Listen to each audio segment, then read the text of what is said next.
बिस्मिल्लाहिर्रहमानिर्रहीम अस्सलाम वालेकुम वरहमतुल्लाहि वबरकातुहू। नाज़रीन, आप सोकी टीवी देख रहे हैं। मैं हूं आपका खादम मलिक मोहम्मद नवाज सोकी, हाज़िर खिदमत। नाज़रीन, जो मेरे साथ मेहमान हैं, भाइयों में से हैं जनाब हसनैन हैदर थहीम साहब, सीनियर वकील हैं और बड़ा छांट-बीन करके जनाब मन ये केस की खंगाल के निकालते हैं चीज़ें। पहले भी शायद किया था प्रोग्राम हो, लेकिन एक केस है बड़ा तारीखी बनया हुआ जेड़ा कि बड़ी गूंज है, वो कुल्फी वाला केस जिहदा नाम फरमान उल्ला। मतलब एक रोज़ एक चैनल ते चढ़ी भी आनी है गल तो वाकई है जी। अगर वो रेहड़ी कुल्फी वाले नाल इतनी ज़्यादती होवे, ज़्यादती तो मैं नहीं कहांगा क्योंकि अदालत का एक अपना इख्तरात होना, लेकिन मेरा ख्याल है अगर ये ही करना तो फिर तो इतने कोई 1000-2000 दिहाड़ी मैं और कदे कोई नहीं तो कैमरे बना के लै आना वा। मैं कोई पुछदा कि जनाब मन उसना की बनया और के हिसाब सी ये जनाब हसनैन हैदर थहीम साहब को। अस्सलाम वालेकुम सर। बहुत शुक्रिया भाई जी, मैं तुहानू ज़हमत देना वा।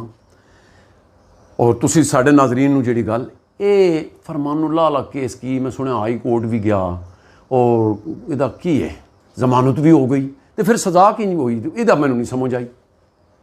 थैंक यू वेरी मच जी, बहुत शुक्रिया टाइम देने का।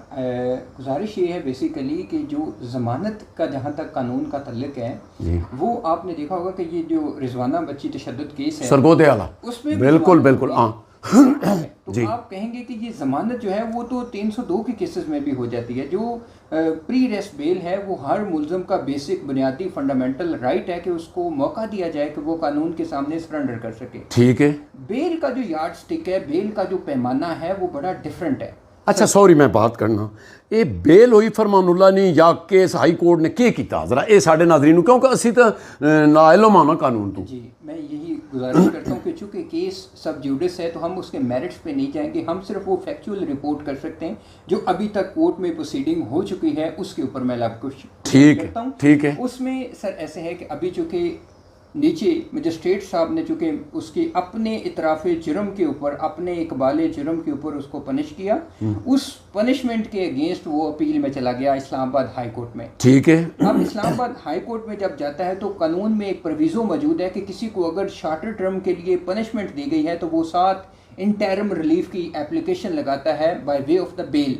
अच्छा। जमानत की शक्ल में एक दरख्वास्त अपनी अपील के साथ वो लगाता है। अच्छा। अब अपील का जो फैसला है वो तो आराम से दोनों पार्टीज को सुनने के बाद होगा, लेकिन जो जमानत की जो आर्जी दरख्वास्त है उसके ऊपर अदालत उज़्मा का, अदालत हाई कोर्ट ने ये इख्तियार होता है कि वो अगर टेंटेटिव असेसमेंट में इस नतीजे के ऊपर पहुंचती है कि इसका प्रेमा फेसे आर्ग्यूएबल केस है तो वो मुल्ज़म को ज़मानत ग्रांट करती है। ज़मानत का मतलब कतन ये नहीं है कि मुल्ज़म का केस खत्म हो गया, ठीक है, या मुल्ज़म को बरियत का परवाना मिल गया, नहीं, बल्कि ऐसे है कि ज़मानत का मतलब ये है कि अदालत जो है वो मुल्ज़म को जेल से निकाल कर श्योरिटी के हैंड में बतौर अमानत रखती है कि जब इस केस की तारीख लगेगी, जब इस केस की पेशी होगी अदालत के सामने तो वो हर तारीख के ऊपर पेश होगा, नफ्से नफीस पेश होगा। ठीक है। और वो खुद आके अटेंडेंस लगाएगा उसके ऊपर। ठीक है। तो अभी नाजरीन को ये आपके को मुतला करना ज़रूरी है कि वो उसकी बरियत नहीं हुई।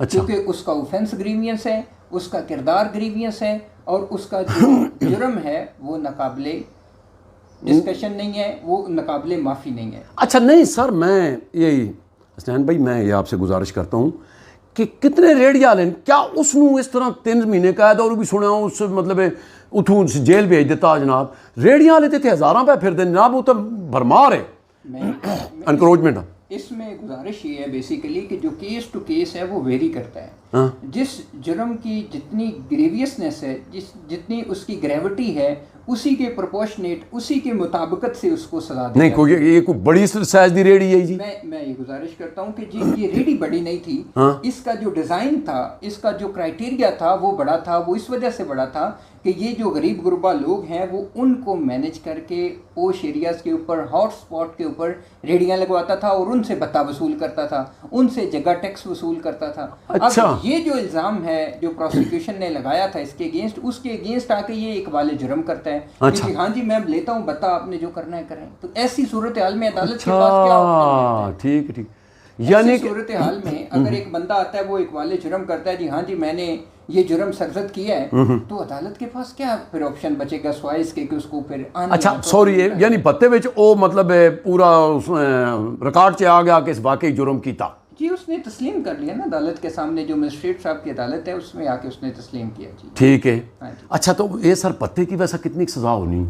भत्ते की जो आप देखें ना, सॉरी मैं बात फिर काट रहा हूँ आपको कतल में, आप मतलब हर बंदे का ये कि कुल्फी रेडी वाले नाम बड़ी ज्यादती हुई है, ये पत्ताखोरी विच इसनू जड़ा ना मतलब सजा हुई है जी। ये जो बेसिकली एक्सटॉर्शन और रैंसम के लॉज हैं वो डिफरेंटली डिफाइंड हैं पीपीसी के अंदर भी और एटीए के एक्ट के अंदर भी, एंटी टेररिज्म में भी, कि अगर कोई बंदा जो है वो भत्ता वसूली करता है, एक्सटॉर्ट करता है, रैंसम करता है, तो ऑब्वियसली उसकी वो एक तो प्रोहिबिटरी क्लास में फॉल करते हैं, सीवियर पनिशमेंट्स हैं उसकी, और उसकी तो पनिशमेंट जो है वो सालों में है। अच्छा हाँ जी। फिर भी अदालत ने चूंकि लीनियंट व्यू लिया और इस पे कम से कम सजा देने की कोशिश की, only 3 month he was punished, 3 महीनों के लिए सिर्फ उसको जेल में भेजा गया, नहीं 5 लाख रुपए जुर्माना भी सी अलॉन्ग विद फाइन जी, 5 लाख रुपए जुर्माने के साथ। मतलब यदि अगर सही सजा होवे तो ज्यादा वे ज्यादा सजा बनती है इसकी। ठीक है।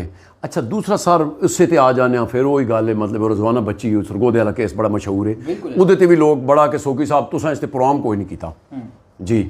अच्छा, उसमें मैं ये गुजारिश करना चाहूँगा कि चूँकि ये स्टोरी जो है वो मैं समझता हूँ दोनों तरफा होनी चाहिए।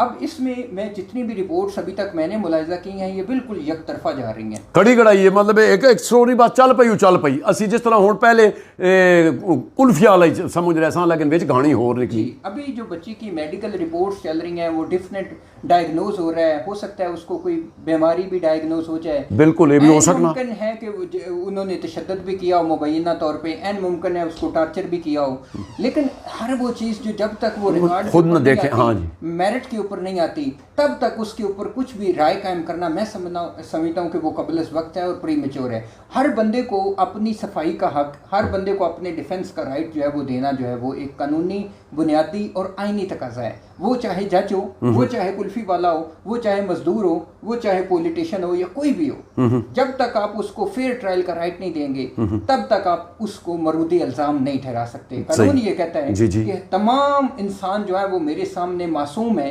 जब तक उनके खिलाफ जुर्म जो है वो साबित नहीं होता।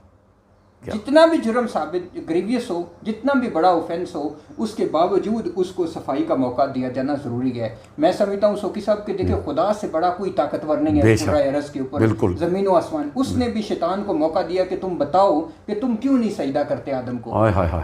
शुक्रिया, बहुत शुक्रिया जनाब नाजरीन, आपने हसनैन हैदर थीम साहब दियाँ गल्लां सुनियां। असी लोग वन साइडेड चलने हैं, गल सही है, हकीकत है, कानून कुछ कहना होंदा है। हुण देखो ना छोटा जिहा गल है कि उरेड़ी कुल्फी वाला जी है सी, बई कुल्फियां वाला तो है सी, अगर कुल्फिया ने रूप में वो भत्ताखोरी लै रहा लोगों को, मतलब गरीबां लोगों को थ्रड करके पैसे लै रहा, तो वो तो पै दसने 3 महीने तो कोई सज़ा नहीं, सज़ा तो ज़्यादा बनती है। और इस वजह तो चलो मतलब उसकी जमानत होई है, जो केस तो नहीं खत्म होया। असी लोग ये छोटी छोटी चीज़ां ना असी बस हो गया तो हो गया। बल्कि मैं तो ये छोटी जी गुजारिश कर सा, इत्थे तुसीं किसी नाले के कोल खलो के ना एवं 2 बंदियां को तले वो रोड बंद हो जा, सी वेखने नहीं कहा कि वो मारो तो मारी जाओ जी, यही गल है।